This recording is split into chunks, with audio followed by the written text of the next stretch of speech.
बस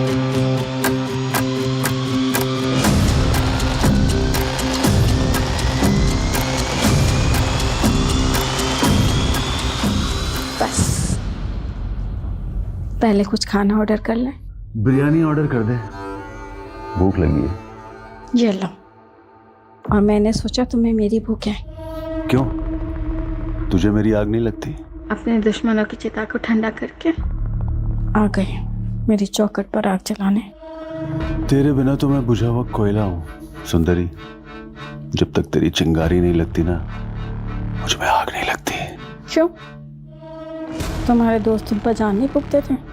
उनकी यादों में भी तो जल रहे तुम। भुवन सुन तो सही मेरी बात। निकल जा, निकल जा यहाँ से। भुवन, समझूंगा हमारे घर से हमारी दोस्ती की अर्थी उड़ गई। भले ही मैं तेरे लिए मर गया हूं, लेकिन मेरे दिल में तू हमेशा जिंदा रहेगा और मेरे घर की चौखट हमेशा तेरा इंतजार कर। निकल जा यहाँ से। क्या हुआ, बाबू नाराज हो गया? अपनी नफरत को हटा दो और मेरे बन जाओ। मैं तुम्हें हर मुसीबत से बचा लूंगी।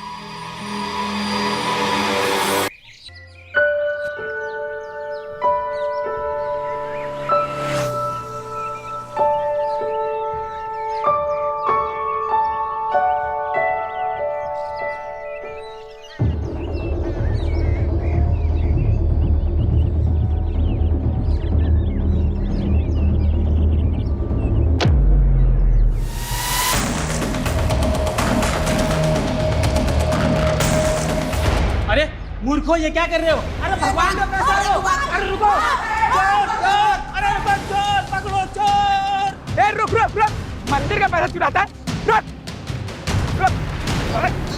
भाई मत दो, भाई छोड़ दो। और कौन है तेरे दादा? भाई छोड़ दो भाई। मंदिर का पैसा चुरा। जयंत, कुछ करना पड़ेगा वरना वो भुवन को मार डालेगा। पर गुरु, हम वहां गए तो वो हमें भी थोड़ा डालेगा। नहीं, मैं नहीं मानूंगा तेरी बात। मैं जा रहा हूँ भुवन को बचाने।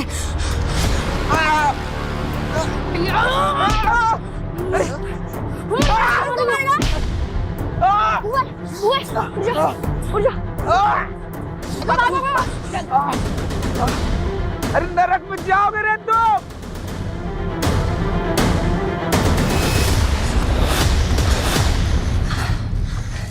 क्या हम सच में नरक में जाएंगे?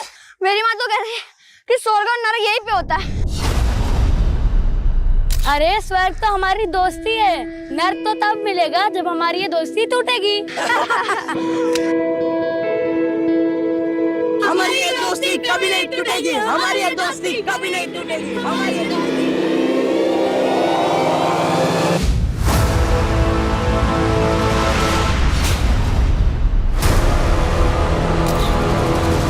दोस्ती नहीं बची तो अब दोस्त भी नहीं बचेंगे।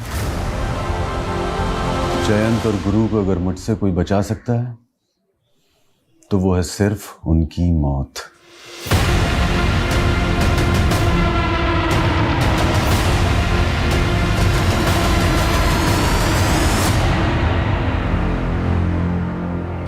अरे भैया, आज बहुत लेट हो गया।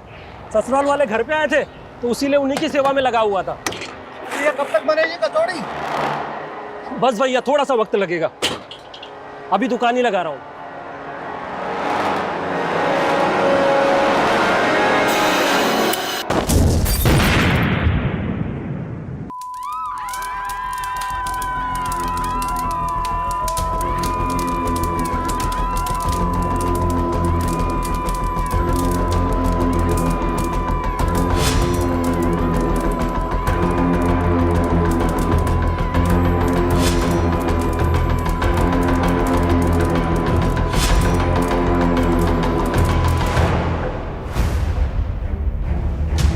ये माना जा रहा था कि ये धमाका किसी गैस सिलेंडर के फटने से हुआ है, लेकिन अब सामने आ रहा है कि ये धमाके के पीछे किसी आतंकवादी संगठन का हाथ भी हो सकता है। सरकार ने आश्वस्त किया है कि एटीएस पूरी गंभीरता से इस मामले की जांच करेगी।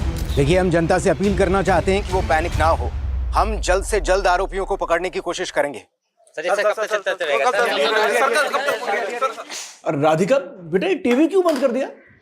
पापा, नाना बनने वाले हो आप। ऐसी खबरें सुन के ना मेरा बच्चा डर रहा है। अच्छा, तो ये टीवी हमारे नाती ने बंद करवाया है। हाँ हाँ, तो समझ जाओ इशारा कि आगे आगे इस घर में हमारे नाती का राज चलने वाला है। बिल्कुल। वैसे नातिन भी तो हो सकती है ना। अरे भाई राम जाने वो तो है, दोनों का ही वेलकम है यहाँ। अरे हाँ, तुमने दामाद जी से फोन पे बात कर ली ना कि भाई डिलीवरी के वक्त उन्हें फुर्सत मिल जाएगी काम से या नहीं? हाँ पापा, उन्हें तो बेसब्री से इस बच्चे का इंतजार है। वो तो हमें भी है। हाँ? नमस्ते चाचा जी। नमस्ते नमस्ते दीक्षा बेटी। ये लीजिए चाचा जी, आपके लिए स्पेशल करेले की चटनी, आपकी डायबिटीज में बहुत फायदा करेगी। भाभी, आप कितना सोचते हो पापा के लिए। हाँ भाई, कहीं तेरा ससुर बुरा ना मान जाए जो तुम हमारी इतनी सेवा करती रहती हो। मेरे ससुर आपके बचपन के दोस्त है चाचा जी, तो इस लिहाज से मैं आपकी भी तो बहू हुई ना। लेकिन वक्त के साथ बहुत कुछ बदल गया बेटा। तेरा ससुर जन तो अब भी मेरे नजदीक है, लेकिन वो भुवन। चिंता मत कीजिए चाचा जी, मेरी भी इच्छा है कि आप तीन लोग फिर से एक साथ हो जाएं, पहले की तरह। अब अच्छा चाचा जी, आपको याद है ना कि कल आप तीनों की जमीन में पानी भराई शुरू करनी और पूजा भी है। हाँ बेटा। इनकी इच्छा थी कि इस बार पूजा राधिका ही करे, लेकिन ये सोच रहे थे कि कहीं इससे भुवन जी और तुम्हारे ससुर जयंत जी को कोई ऐतराज ना हो। अरे चाची जी, इसमें ऐतराज की क्या बात है? आप समझो कि कल पूजा राधिका ही करेगी। तू होती कौन है डिसाइड करने वाली कि पूजा कौन करेगा? बीवी हूँ आपकी और इस घर की बहू भी, और मैंने अरे पापा जी का बस चले तो अपनी सारी जमीन उन्हीं के नाम कर दे। तू आज के बाद वो करेगी जो मैं कहूंगा। सोहम, ज्यादा मर्दानगी मत दिखा। दीक्षा को मैंने अनुमति दी थी राधिका से पूजा कराने की, और राधिका भी मेरी बेटी जैसी है। बस बस बस, गुरु चचा दोस्त है आपके, सिर्फ दोस्त, परिवार नहीं है वो आपके। और ये बहू है, आपकी बेटी नहीं। सारे रिश्तों को उलझा के रखा हुआ है आपने। तूने तो बहुत सुलझा के रखा है ना, बेटा होने का फर्ज अदा कर रखा है ना तूने तो। हाँ तो ठीक है ना, बना लो किसी गैर को अपना बेटा। जब धोखा खाओगे ना तब पछताओगे।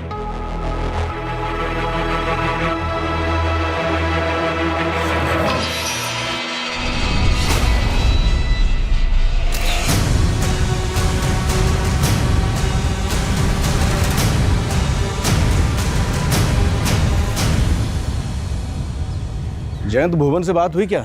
आ रहा है वो? आपका न्योता भेजेंगे उसको यार, छोड़ उसको, दारू पी के पड़ा हुआ कहीं पे।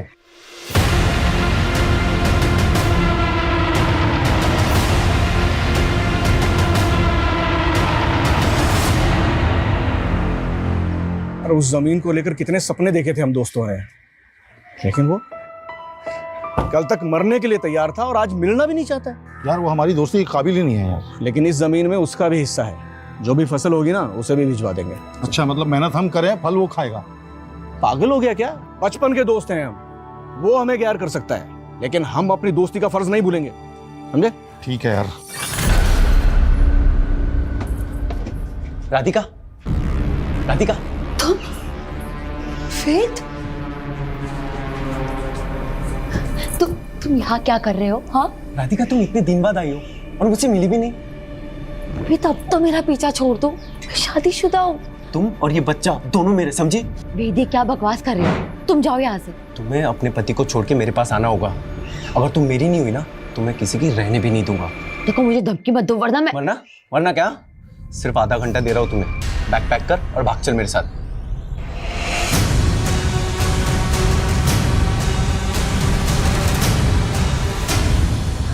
भाभी प्लीज, किसी को कुछ मत बताना, रिक्वेस्ट प्लीज।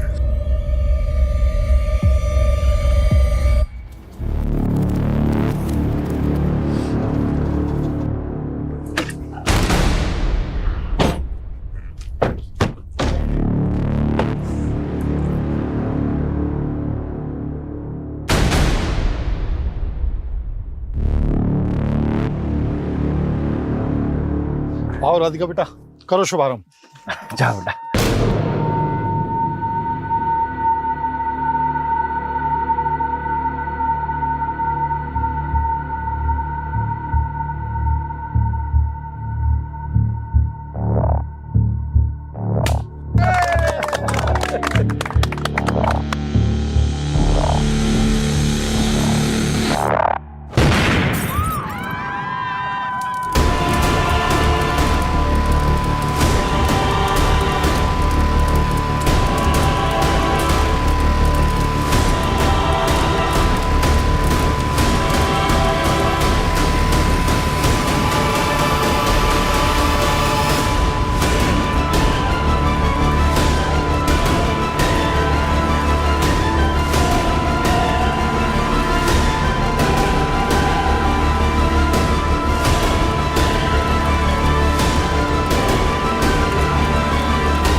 मानिए चाची। दीक्षा, ये सब कैसे हो गया दीक्षा?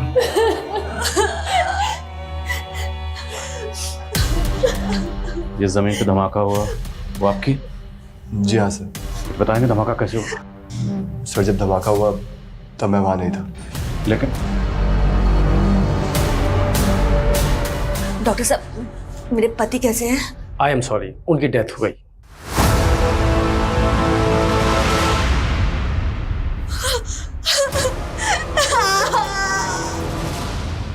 सर इस हादसे में 4 लोगों की जान चली गई। गुरु, उनकी प्रेग्नेंट बेटी राधिका और उनके खेत में काम करने वाले 2 वर्कर। और सर मेरे पापा? वो काफी सीरियस है, हमें उनका पैर काटना पड़ा।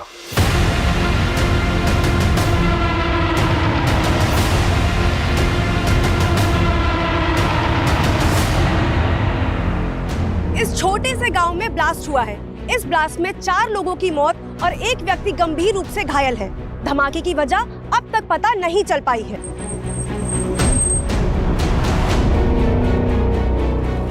सर आप इस बारे में क्या कहना चाहते हैं? मैम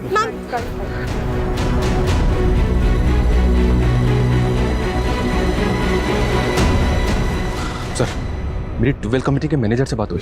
उसका कहना है कि मशीन में तो कोई प्रॉब्लम नहीं थी। तो धमाके की वजह क्या थी? सर फॉरेंसिक को ट्यूबवेल में एक्सप्लोजिव के ट्रेसेस मिले। शायद एक्सप्लोजिव को ट्यूबवेल में प्लेस किया गया था।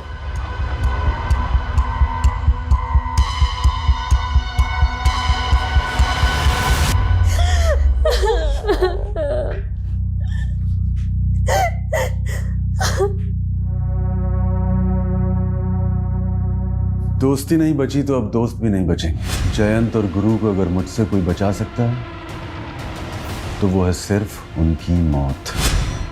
मेरा पूरा परिवार तबाह हो गया।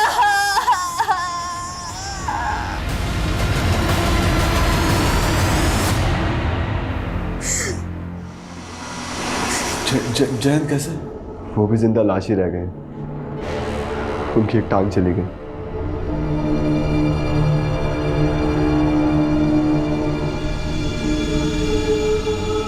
हम तीनों मिलके ना एक बड़ी सी जमीन खरीद लेंगे और उस पे हम खेती करेंगे और हम तीनों भाइयों की तरह हमेशा एक साथ रहेंगे। भाइयों, सालों का सपना पूरा हो गया। ये रही हमारी जमीन। सपना पूरा कैसे नहीं होता गुरु, बहुत दिल से देखा था। लेकिन यार आधी उम्र निकलने के बाद ये सपना पूरा हुआ है। अगर तुम दोनों से पहले मैं ऊपर निकल लिया ना तो जमीन तुम दोनों के नाम। जयंत पागल हो गया क्या? अरे शुभ शुभ बोल, क्या बोली जा रहा है? वैसे तेरी बात में दम है जयंत। अगर हम तीनों में से कोई भी पहले निकल गया ना भगवान से मिलने, तो जो बच गया जमीन उसकी। अबे फिर तो गुरु की लॉटरी निकल जाएगी। मेरी क्यों? अबे जोशी ने बोला है 100 साल जिएगा कम वक्त। फॉरेंसिक रिपोर्ट के मुताबिक बम बनाने के लिए जिलेटिन स्टिक्स और बारूद का इस्तेमाल किया गया और बम को ट्यूबवेल के पावर स्विच के साथ कनेक्ट किया गया ताकि जैसे ही ट्यूबवेल ऑन हो धमाका हो जाए। सर ये जिलेटिन स्टिक्स और बारूद का इस्तेमाल तो मोस्टली टेरर ग्रुप ही करते हैं। लेकिन टेरर ग्रुप का मकसद तो ज़्यादा से ज़्यादा जान और माल का नुकसान करना होता है, जबकि यहाँ पे पर्पसली एक ही फैमिली को टारगेट किया गया। फैमिली के 2 मेंबर्स के साथ साथ खेत में काम करने वाले 2 मजदूर भी मारे गए। गुरु का दोस्त जयंत वो बच गया। तो क्या सर आपको इसमें कोई पर्सनल एंगल दिखाई दे रहा है? जयंत की हालत स्टेबल होने दो, फिर उससे बात करते हैं। और हमें इस केस को एस्केलेट करके सेंट्रल एजेंसीज की मदद लेनी होगी। बम धमाका हुआ, छोटा केस नहीं, शायद उनके डाटाबेस से हमें इस केस में कुछ हेल्प मिले।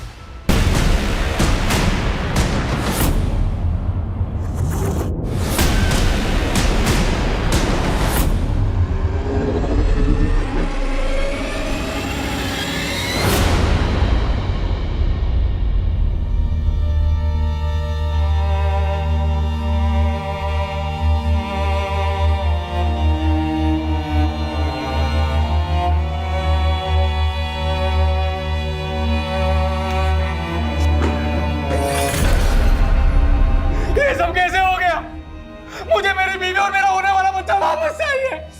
अरे आपके भरोसे छोड़ के गया था मैं उसको, आपने उसका इतना भी ख्याल नहीं रखा। अरे उसके बिना मैं कैसे जीऊंगा अभी?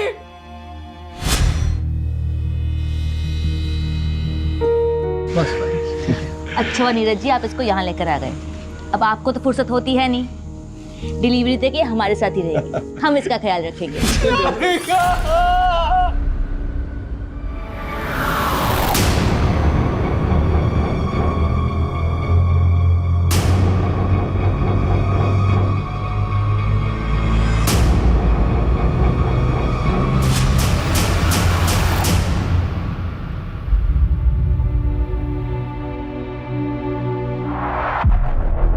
अच्छा, आजकल अपने बाप का हालचाल लेना भी छोड़ दिया। मुझे जिंदा देख के खुश नहीं ना तू? क्या मतलब है आपका? तू उस दिन था कहाँ जिस दिन ये धमाका हुआ? आप तो मुझे खुद की खुशी में शामिल करके खुश नहीं थे ना। खुशी तो मातम में तब्दील हो गई।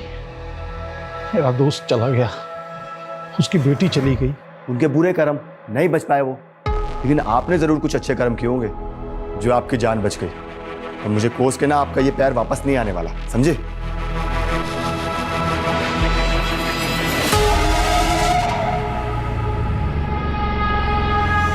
ये लीजिए पापा जी, आपकी दवाई का समय हो गया।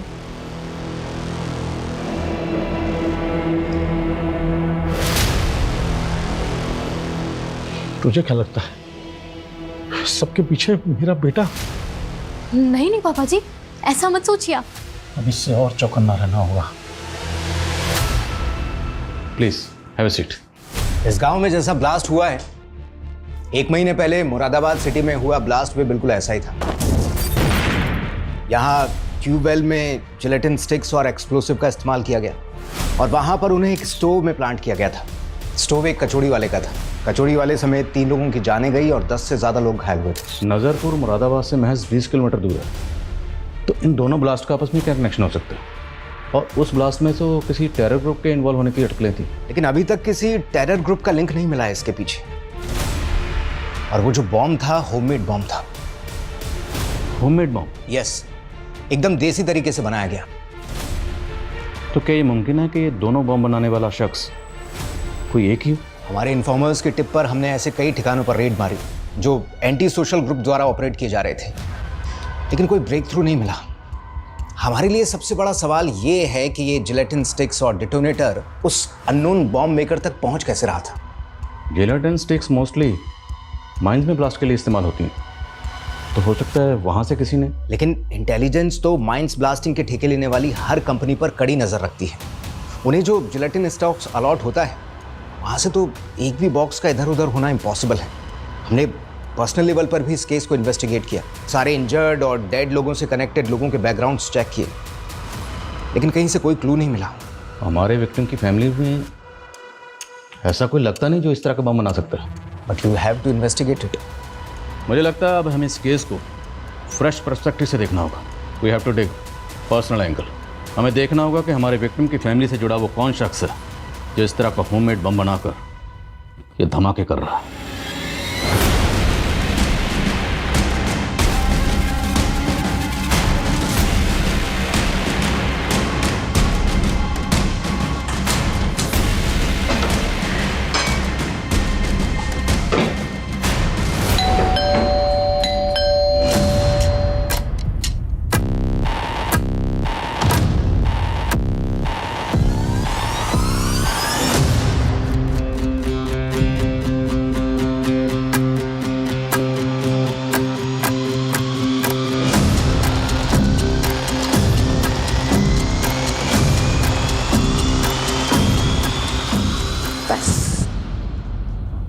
पहले कुछ खाना ऑर्डर कर लें।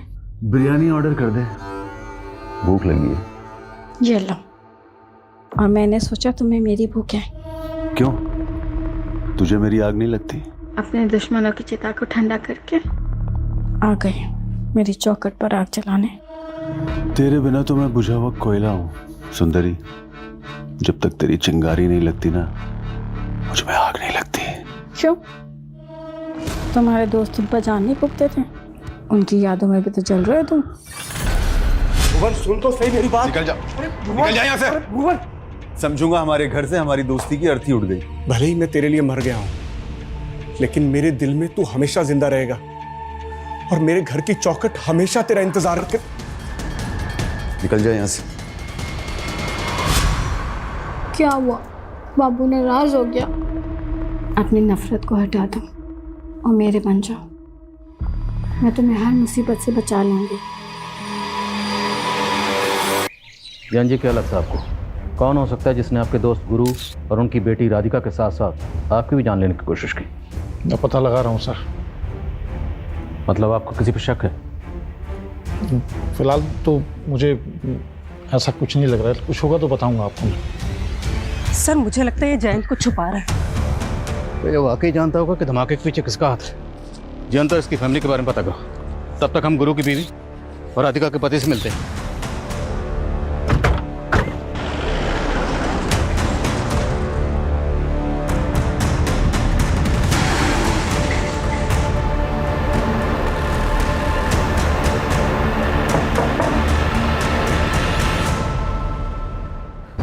आपको किसी पे शक? कोई ऐसा है जो आपकी बेटी राधिका और आपके पति गुरु को इस तरह मरवा सकता है? मुझे तो कुछ समझ में नहीं आ रहा है। राधिका तो यहाँ रहती भी नहीं थी, वो तो बस डिलीवरी के लिए मायके आई थी। नीरज जी, आपको किसी पे शक? Excuse me sir. सर मैं आपको कुछ बताना चाहती हूँ।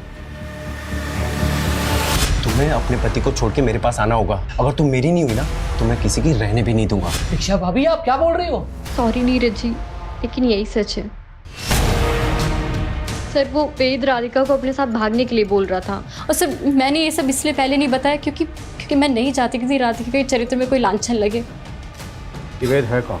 सर शादी से पहले राधिका और वेद एक दूसरे से प्यार करते थे। पापा मुझे कुछ नहीं समझना है। मैं वेद से प्यार करती हूँ और उसी से शादी करूंगी। वो जाहिल गवार इस घर का नौकर बनने के लायक नहीं है और तुम उसे घर का दामाद बनाना चाहती हो। पापा भले उसे अपना दामाद ना बनाओ, लेकिन मैं उसे अपना पति मान चुकी हूँ। राधिका, राधिका मैं तेरे हाथ जोड़ता हूँ, मेरी बात मान जा बेटा। नहीं मानेगी, नहीं मानेगी तू। मेरी मौत पे ही घर बसाना।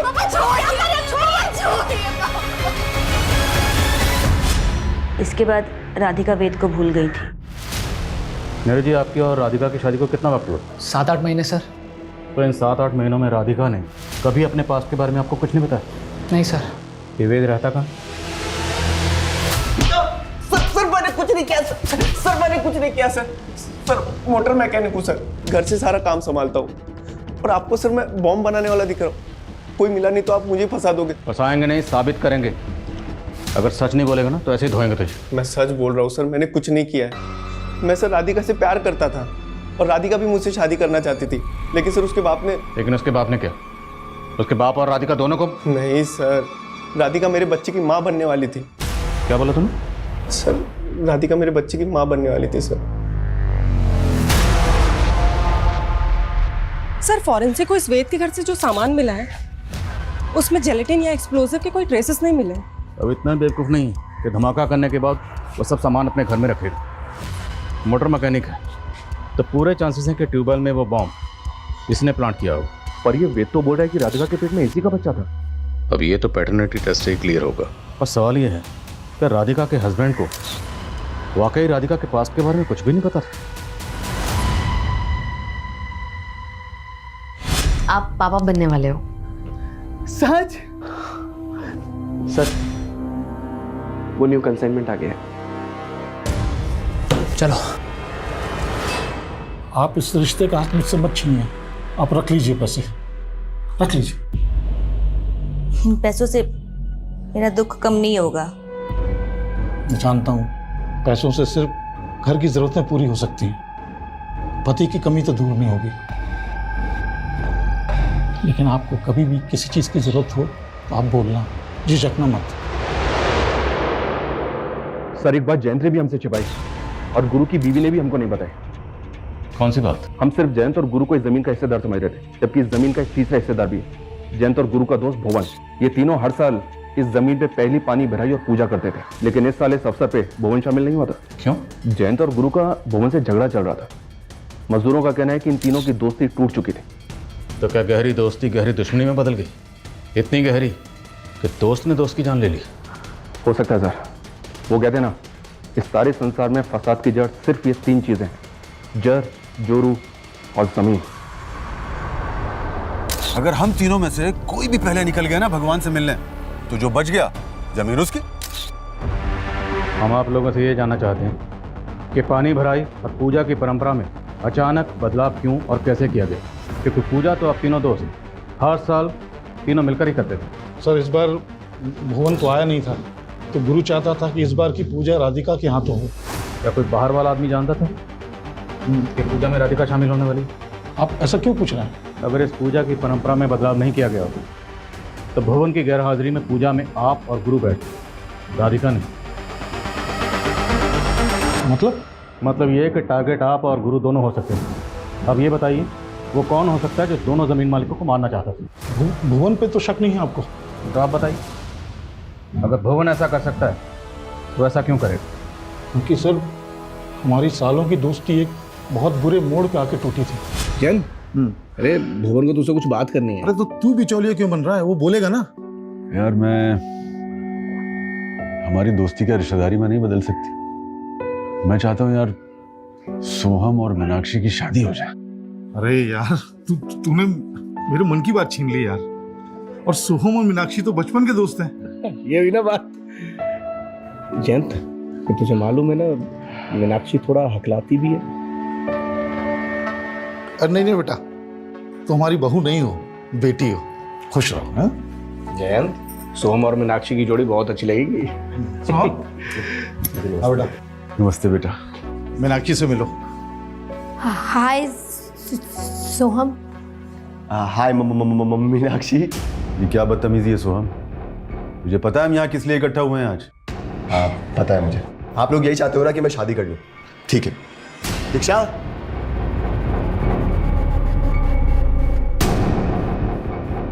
आओ ना। और ये है दीक्षा, और ये सिर्फ मेरी गर्लफ्रेंड नहीं है बल्कि हम लोगों ने कोर्ट मैरिज कर लिया। So now she is my wife.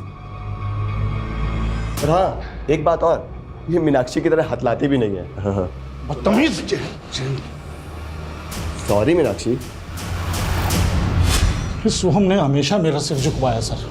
तो आपके अपने बेटे से भी नहीं बनती थी?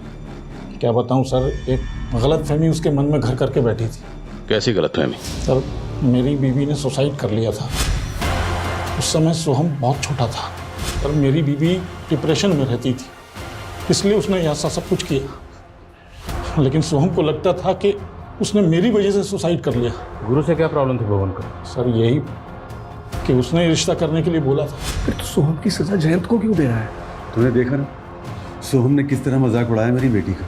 और मीनाक्षी उसे बचपन से चाहती थी, और तू कहीं और देखेंगे। क्या कर सकते हैं आप? उसने शादी कर ली है। और फिर मीनाक्षी बेटा आना इधर। बेटा सुन तो सही, हम क्या रहे।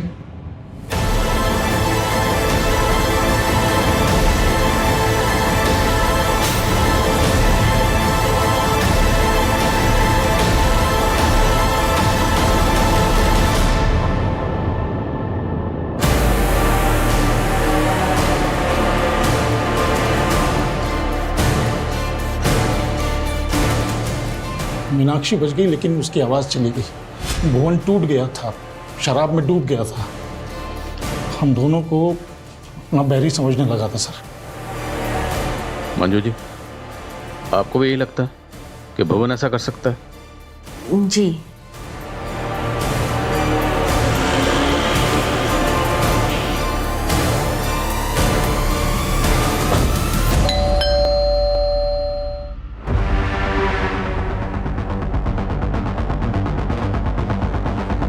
भुवन कहाँ है?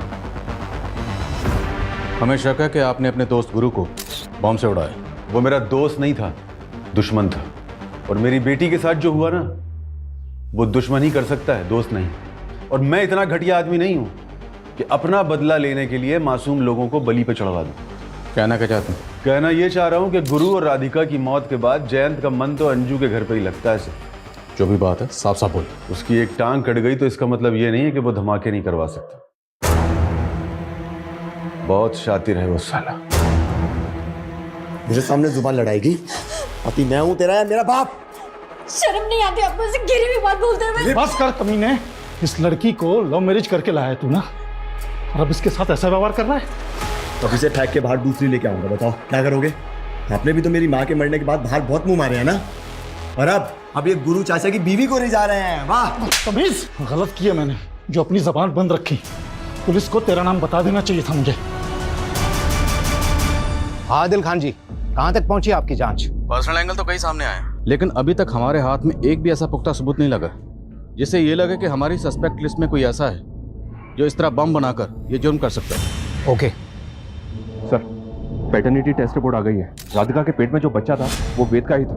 तो अगर नीरज ये राज जानता था, वो भी अपनी बीवी राधिका को इस बेवफाई की सजा दे सकता है। ये नीरज अपनी बीवी के साथ बरेली में रहता था ना? तुरंत बरेली जाओ, उसके घर में सर्च करो। Okay sir.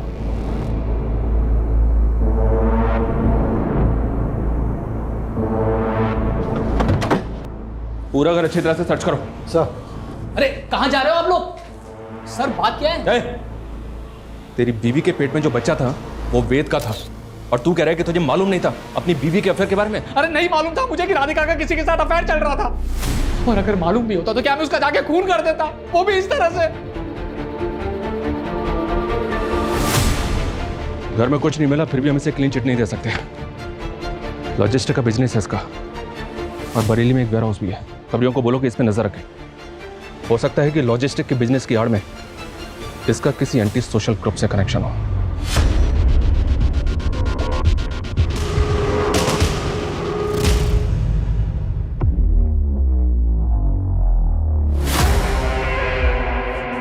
पापा जी आपकी चाय। पापा जी इतना कैश लेके आप कहाँ जा रहे हैं? मैंने और गुरु ने मिलके एक ट्रैक्टर लेने का सोचा था। अब गुरु तो रहा नहीं, लेकिन उस जमीन पे खेती तो करनी है ना, बस इसलिए ट्रैक्टर खरीदने जा रहा हूँ। पापा जी क्या आपको वाकई लगता है कि वो ब्लास्ट सोहम ने? मैं लेट हो रहा हूँ, चाय नहीं पी पाऊंगा।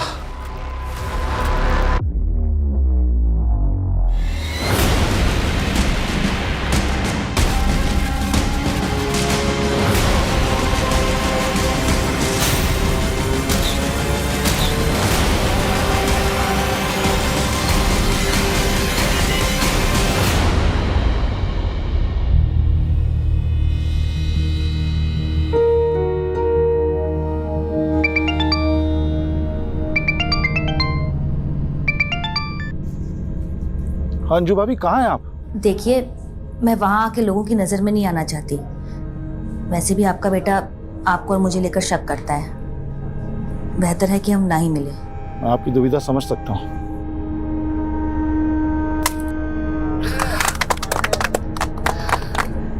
चलिए पापा जी, पहली बार ट्रैक्टर आप स्टार्ट कीजिए।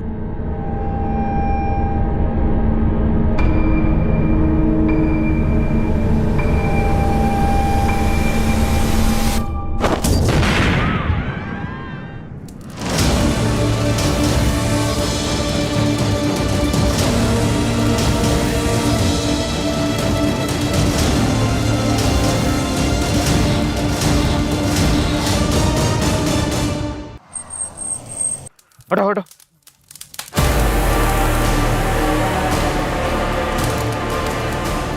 शर्मा, लोग जिंदा, एम्बुलेंस बुलाओ तुरंत। यस।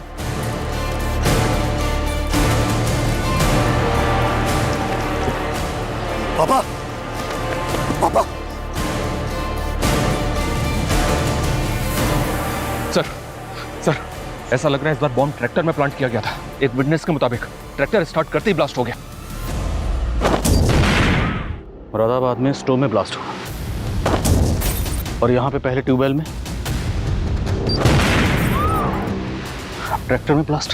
शर्मा, आखिर ये कौन है जो इस तरह बम ब्लास्ट करके एक के बाद एक धमाका कर रहा है? दीक्षा, दीक्षा, ये सब कैसे हो गया दीक्षा? सब पापा जी की गलती थी कि उन्होंने तुम्हें बचा। तुमने मार डाला पापा जी को।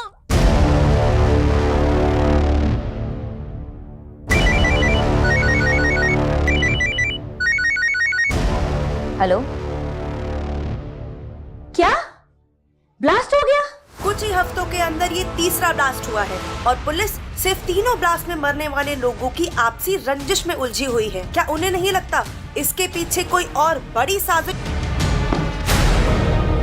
मैं कम सर कमें सर हमें सोहम पे ट्यूबवेल वाले ब्लास्ट के दौरान भी शक था, और इस बार तो इसकी बीवी भी। लेकिन शर्मा, क्या सोहम इस तरह का बम बनाने में शामिल हो सकता है? मत भूलो, फॉरेंसिक के मुताबिक ये बम लो इंटेंसिटी का था, लेकिन इस बम में भी जिलेटिन स्टिक इस्तेमाल हुई, और जिस तरह से ये बम ट्रैक्टर में प्लांट किया गया, ये किसी एक्सपर्ट का काम है।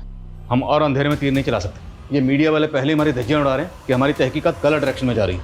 तो सर हमें क्या करना चाहिए, क्योंकि ATS को भी फिलहाल ऐसा कोई क्लू नहीं मिला है जो हमें हेल्प करे। अभी तक हम नज़रपुर में जो ब्लास्ट हुए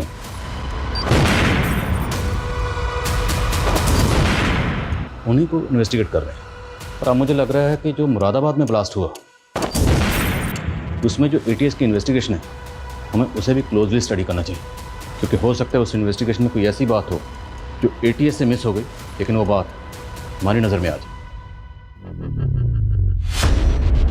सर इतनी बार बताया तुझे कि आने से पहले दरवाजा नॉक कर लिया कर। Sorry sir.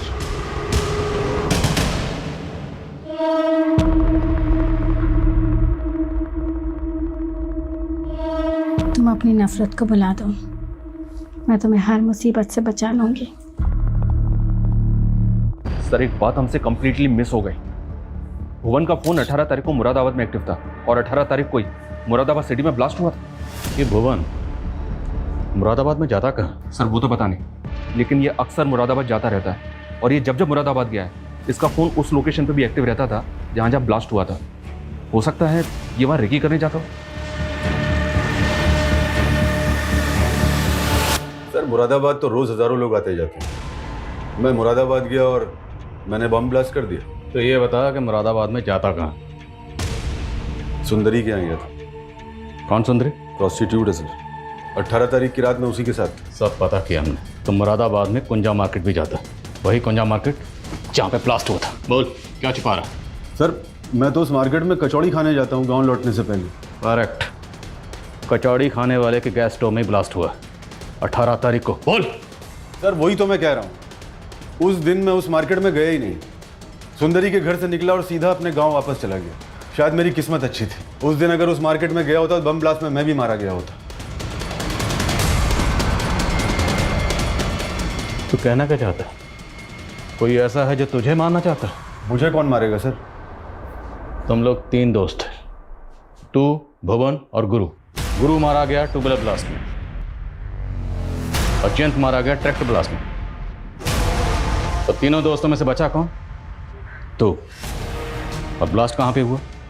कुंजा मार्केट। वही कुंजा मार्केट जहाँ तू अक्सर जाता है। शायद कोई ऐसा है जो ये जानता है कि तू जब भी मुरादाबाद आता है तो कुंजा मार्केट ज़रूर जानता है, इसीलिए ब्लास्ट कुंजा मार्केट में किया गया।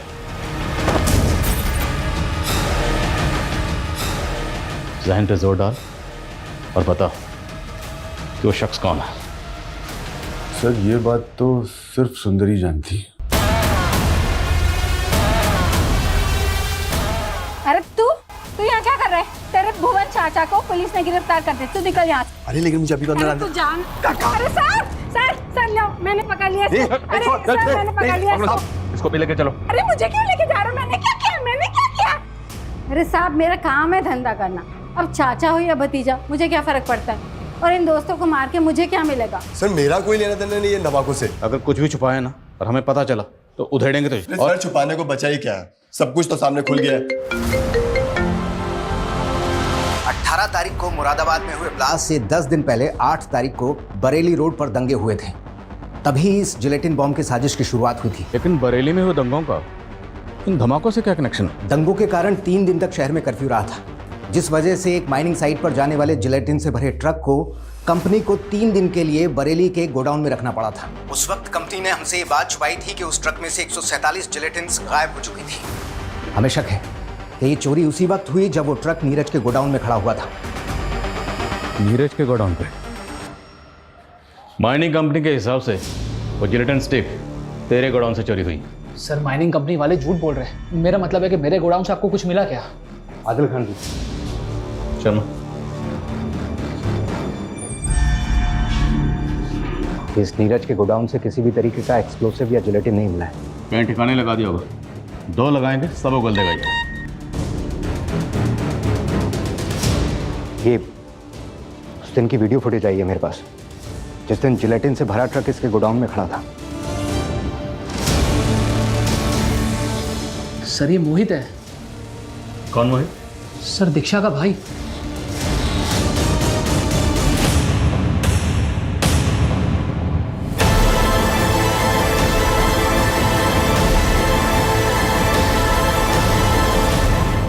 कौन सोच सकता ये मासूम से दिखने वाले भोले वाले चेहरे किसी की जान भी ले सकते। सर वो तीनों इंसान नहीं, जानवर थे, जानवर। सर उन तीनों ने मिलकर हमारी माँ का रेप किया था। हमारी माँ का रेप? 10 साल पहले, जब मैं और मोहित बच्चे थे और हमारी माँ एक गेस्ट हाउस में सफाई का काम करती थी। अरे सर आप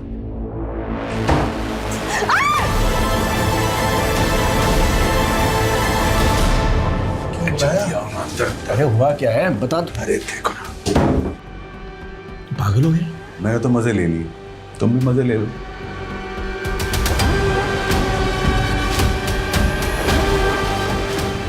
अब तू क्या सोच रहा है? सच्चा दोस्त वो होता है ना जो हर बुरे काम में और अच्छे काम में दोस्त का साथ दे। अरे चल जाना, क्या सोच रहा है? चल। क्या करना उसका? करना क्या है यार, अब निकलते हैं हम यहाँ से। सरिता, सरिता, सरिता, क्या हुआ तुम्हें? सरिता। हमारा बाप गया था पुलिस के पास मदद मांगने के लिए, पर किसी ने उनकी बातों को सीरियसली नहीं लिया। हमारा बाप टूट चुका था। उसने हमारी माँ के साथ मिलकर हमें जहरीला खाना खिलाया, सुसाइड करने की कोशिश की। लेकिन हमारे पड़ोसी आ गए और हमें हॉस्पिटल ले गए। हम तो बच गए सर, लेकिन हमारे माँ पापा ने उन्हें खो दिया। हमने बचपन में ही ठान लिया था कि एक दिन इन तीनों से जरूर बदला लेंगे। सर हमारे मामा ने हमें पाला, हमने पढ़ लिख के खुद को इस लायक बनाया कि उनकी बराबरी कर सके, और सबसे पहले उनके घर में घुस के उन्हें घात लगा सके। इसलिए मैंने सोहम के ऑफिस में जॉब ढूंढी और उसे प्यार के जाल में फंसा के उससे शादी कर ली। और ये है दीक्षा, और ये सिर्फ मेरी गर्लफ्रेंड नहीं है, बल्कि हम लोगों ने कोर्ट मैरिज कर लिया। So now she is my wife. और अपने भाई मोहित को नीरज के यहाँ नौकरी पर लगवाया। और वो जिलेटिन और बारूद तो 1.5 महीने पहले ही नीरज के गोदाम में आए थे। तो क्या तुम लोगों ने पहले उन्हें बॉम्ब से? हम तो उन तीनों को बहुत पहले ही मार देना चाहते थे, पर हम कुछ ऐसा सोच रहे थे जिससे कि हम ना फंसे। फिर हमें जिलेटिन का आइडिया आया, तो हमने सोचा कि क्यों ना इस मर्डर को बॉम्ब ब्लास्ट की शक्ल दे दें। बॉम्ब बनाना हमने इंटरनेट से सीखा। और भुवन जब भी मुरादाबाद जाता था, सुबह 10 बजे के आसपास वो ठेले पे आके कचौड़ी खाता था। तो हमने एक रात पहले ही उस ठेले के स्टोव पे बॉम्ब प्लांट कर दिया था। लेकिन उस दिन बॉम्ब स्टॉल गया ही नहीं, सब बच गया। फिर तुम लोगों ने ट्यूबवेल में बॉम्ब प्लांट किया जिसमें गुरु मारा गया। लेकिन जयंत बच गया, इसलिए हमने ट्रैक्टर में बॉम्ब प्लांट किया सर। और अफसोस इस बात का रहेगा कि हम भुवन को नहीं मार सके।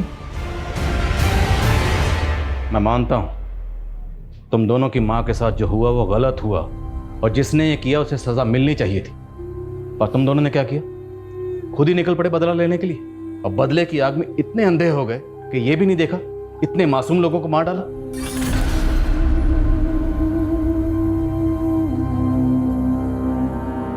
ये कोई भूल नहीं थी, बल्कि बहुत बड़ी गलती हुई थी हमारे पुलिस डिपार्टमेंट से।